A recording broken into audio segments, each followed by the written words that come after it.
Dicen que las personas estamos hechas de sentimientos. Pero, ¿qué son realmente los sentimientos?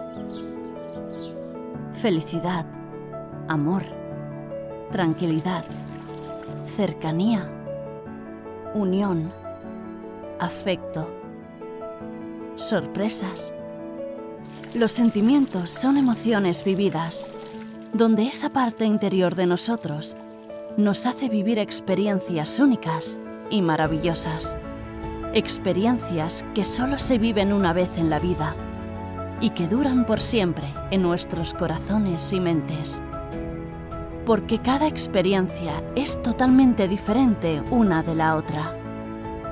Las personas somos como somos y nos diferenciamos unos de los otros por cada una que vivimos.